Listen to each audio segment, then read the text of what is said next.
and welcome to another evening of frank conversation here on Hard Copy, coming to you from our studios in Abuja. I'm Maokpe Ogun Yusuf. Nigeria's multidimensional poverty index has continued to generate controversy as both the federal and state governments have been trading blames on who should bear responsibility for the alarmingly high number of people who are suffering from the effects of poverty in all of its dimensions.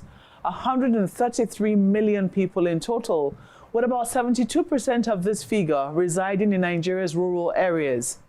The federal government believes states have spent more resources and focus on bigger infrastructure to the detriment of citizens, whilst the states say the federal government has not lived up to its primary responsibility of security, which has affected the rural populace more. Add to this an equally disturbing figure of Nigeria's out-of-school population, which is put at roughly 20 million children by new figures from UNESCO, a dramatic rise from UNICEF's 2018 figures, which had put it at roughly 10 million children. This is the backdrop against which Nigeria's next elections, which are less than 100 days from now, will be run.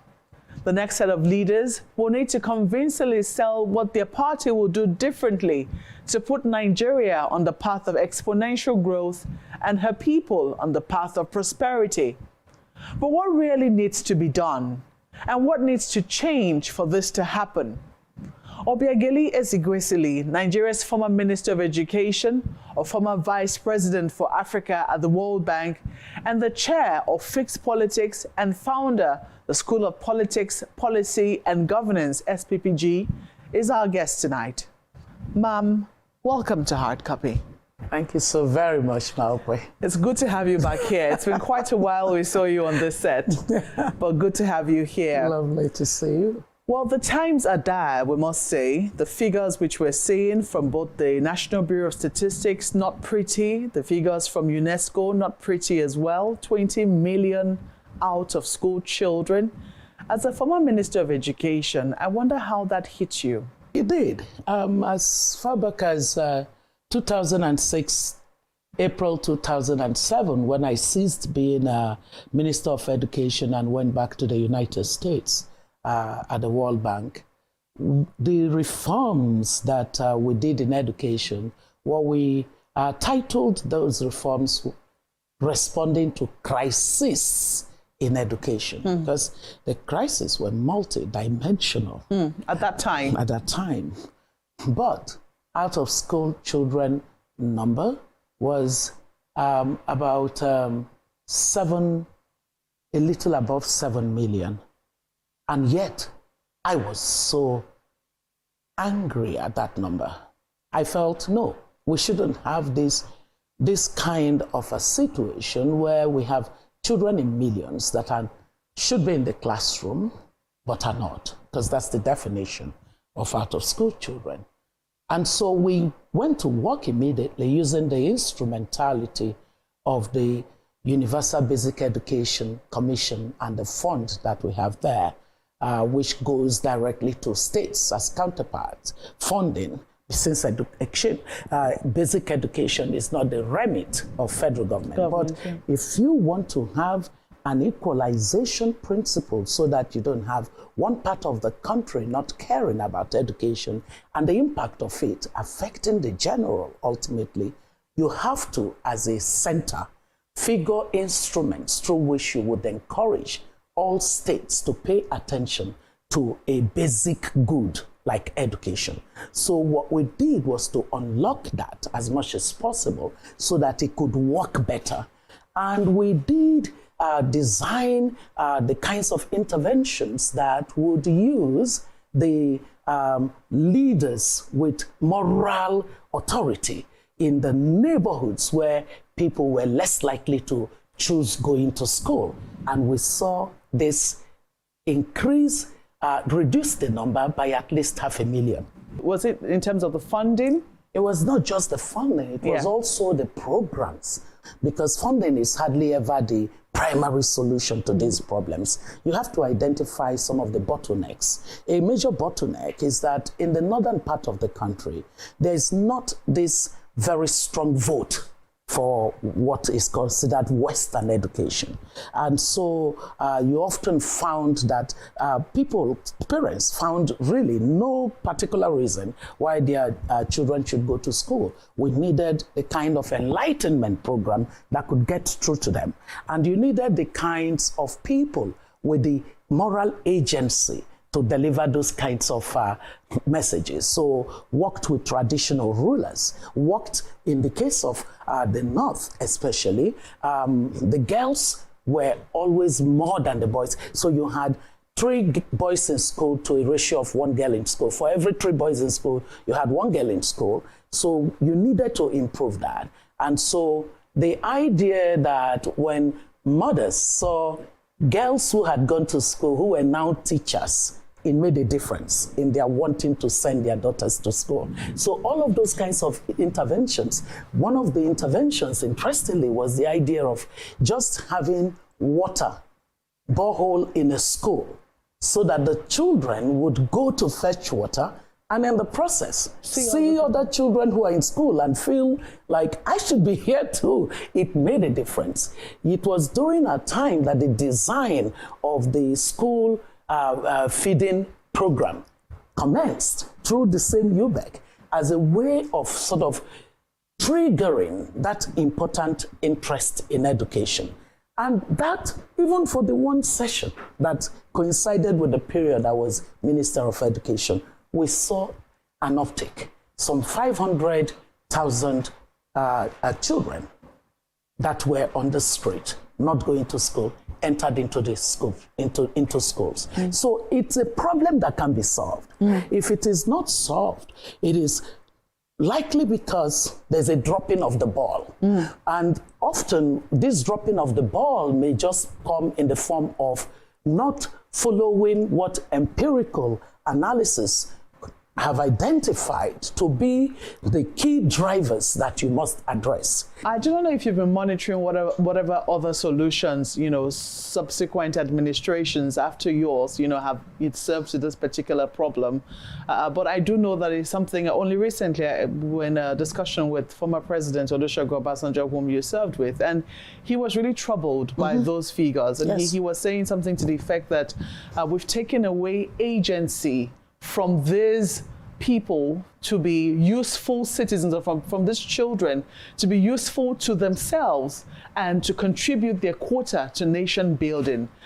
Drawing that trajectory for me was really, really deep in terms of what the effect of this will be on an entire generation, coming up right after. I mean, 10 million, 20 million people without the agency, without the awareness of what their role is as citizens of Nigeria. I'm wondering, when you look at what has been done successively after your administration, where would you say people have dropped the ball? Education is not an activity, it's a system. And the system has to follow systemic approach to solving the problems that you identify. So it means that if you already have some analytical foundation for the problem that you seek to solve, you better not drop the ball in continuing to emphasize that analytical foundation. What do I mean by this? It was during my time as Minister of Education that the idea of the Nigerian Education Management Information System was really designed to work so that you could have the data that you're constantly looking at. So what instrument did we use as effectively as possible during my time? It's known as the National Council on Education.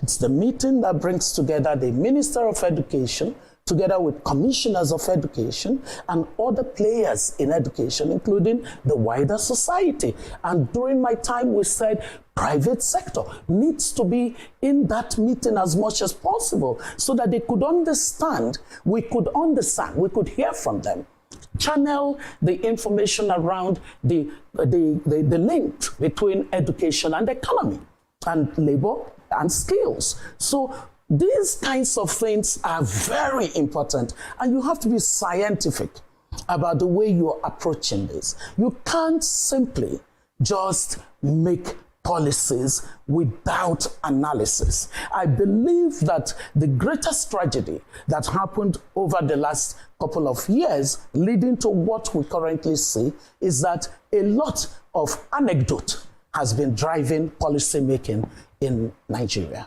Right now, you're still in the line of education. You've just chosen it in an unusual field. You're now the chair of Fixed Politics and the founder of the School of Politics, Policy and Governance.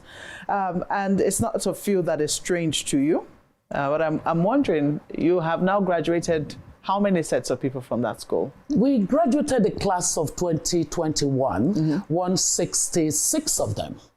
And 160 of them, and then 160 of them. And then the class of 2022, just last October, we graduated 133 of them. And now the class of 2023 is in session.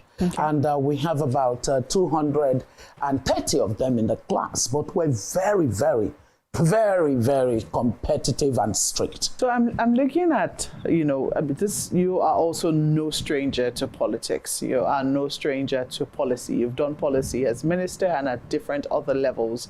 And right now, 2019, you threw your hat in the political ring. Yes. Before then, you had been to the Harvard School of Politics and Governance. Now, from what you know, in terms of, the experience gathered in the classroom and, what you saw as presidential candidate, what did you see that made you want to fix politics through your experience? Such a brilliant question, Malpe. So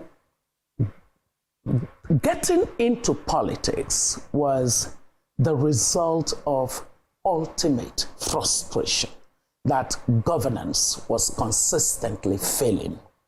And that if this failure continued, those of us who have had the privilege of the kind of education we have had and the kind of life that that education has given us will be totally foolish to ignore these failures. Because the truth is that the destabilization and implosion of ungoverned spaces will not only affect those who are in the poorer segment of society. That's why you would find that the elite of any society are conscious enough to ensure that governance enables people to constantly be lifted out of poverty. The trigger eventually was seeing two governments consecutively fail just a nucleus of the society, those girls of Chibok who were abducted. One government fails them, the second one fails them again. And actually, they don't feel anything about it. Instead, they are angry that they are asked to account for their citizens. That's not governance. So, triggered by that ultimate frustration, that here we are, a society that ought to care even more about the poorer segment of our population, just carrying on like nothing happened, I decided, you know what? I'm going to go and run for office.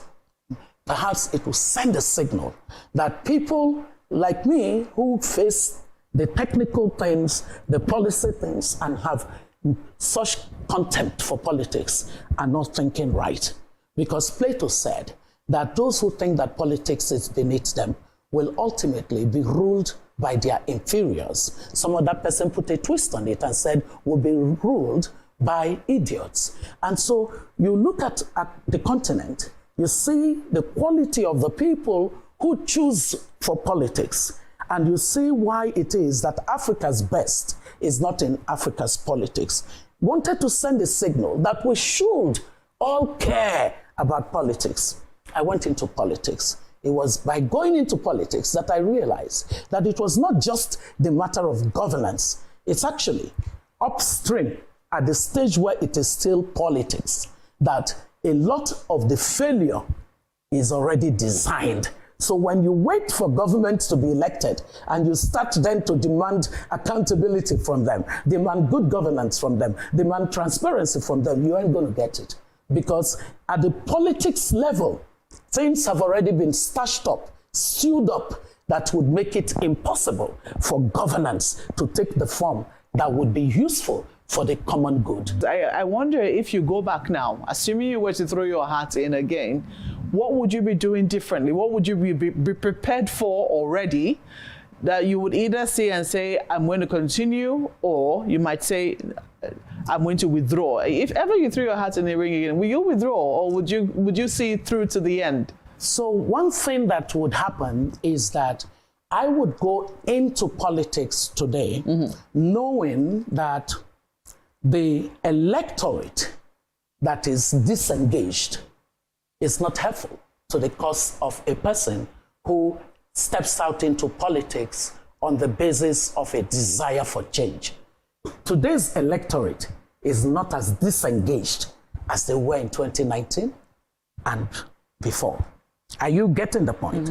You see that our electorate, especially our young people and our women, are much more conscious. They are now tired of the failure.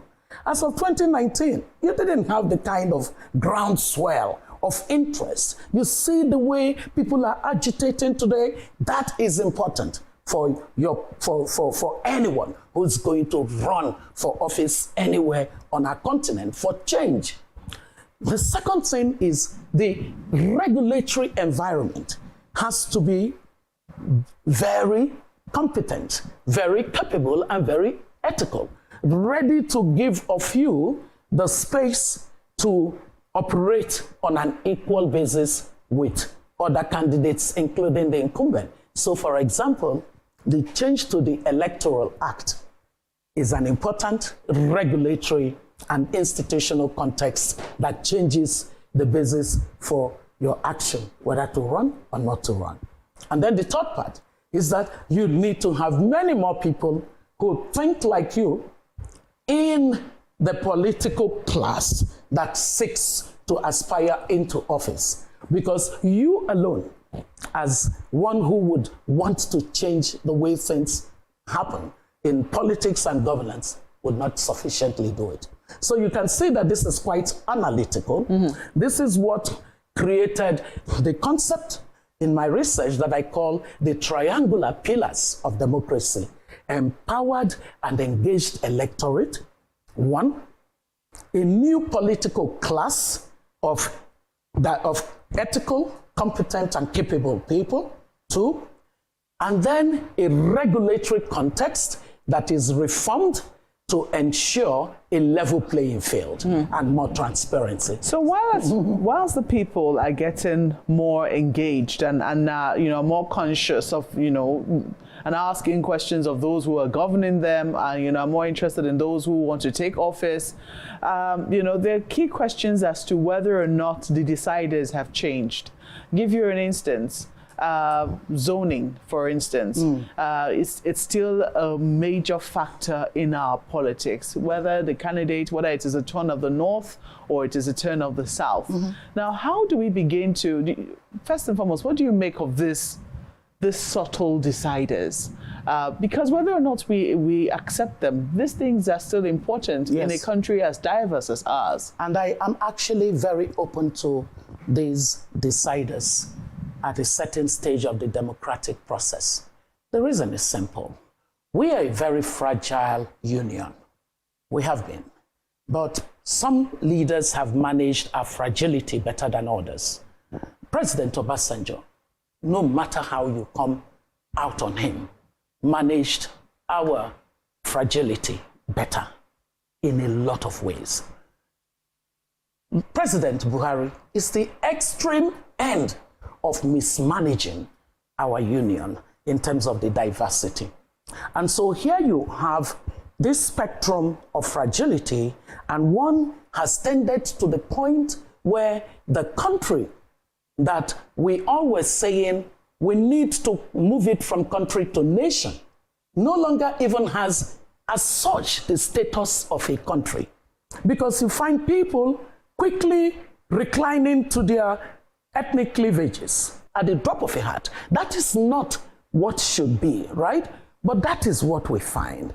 So what are the ways that societies find to create a movement in a gradual way toward this desideratum of having a society where it is simply, you want to run for office, you run for office, and that's it? Well, it means that you have to pay more attention to what people are saying about injustice, about feeling excluded, about feeling marginalized.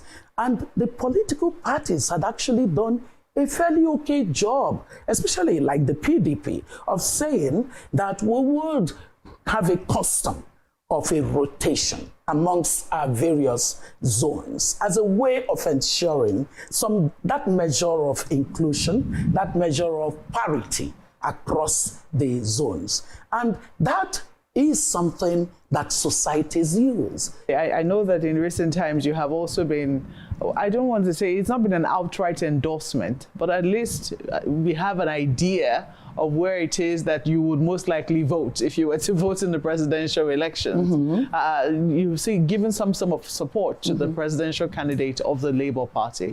I do not know how you felt when you also saw the, the back and forth between himself and the current governor of Anambra State, whom you also know very well and will be also help put his cabinet together, arrange his transition. First, how did that make you feel? I didn't put his cabinet together. Well, maybe you didn't. I well, helped with his transition. Yes. How did that make you feel? You know, I kind of felt that both of them could resolve whatever personal issues they have between them. But to the specific issue of presidential candidacy, what I said on that interview, and which I repeat everywhere that I am asked, is that I look at the other two candidates and I rate them immediately on the basis of what we know. And for the three candidates, they are publicly available information with which to do the rating. So after I've done my rating, there is absolutely no way I would leave a Peter Oby and vote for any of the other two candidates. If you took on the analytical perspective and looked at the showings of what is likely to happen in terms of where the strong appetite for change is coming with the youthful segment of the population, it is significant. The youthful segment of our population are moving in a direction of saying, we want a different Nigeria. You must, in your analysis, remember that they form more than 60% of the electorate. Okay? Now, if you looked at the fact that women are more inclined toward the presidency of a Peter Oby, that's important to note, because women make up about 51%. I think they're almost at par. Sometimes it's 48, 49 to women and to men, and then to men 51, and then it varies. But that is an important analysis to take on board. If you took from the perspective of the various zones of this country and the appetite they have for an inclusive approach to governance, you would find that you cannot dismiss a Peter Oby prospect. And the reason, even more so that you should not, is that this is the first time that a third party is actually showing up on the radar in the way that Labour Party has lately shown up. And that could mean that even if we don't have an outright win, that is going to force a rerun. And when a rerun is possible, all things are possible. Did you reach out to Professor Soludo after that? I certainly did. And he knew that I would reach out to him. Have they been able to reconcile now? Do you know? You saw them, these are politicians. They figure out how to, solve their problems. I think that the most important thing is for the electorate to not be distracted. I really desire to see the Nigerian citizens finally vote for themselves. For too long, you've had to deal with empty promises. I mean, who could have told you that an APC administration would waste 8 years in what we have seen, whether it's on the economic growth indicators or human capital indicators, even with critical infrastructure, except for, say the train. I would give, although the trains now aren't working, or the matter of almighty security, the security, the tackling corruption. I mean, look, even before now, I gave a score of F to the administration. So this is not something new that I am saying. Oby Ezekwesili, thank you for coming on Hard Copy. Thank you for inviting me.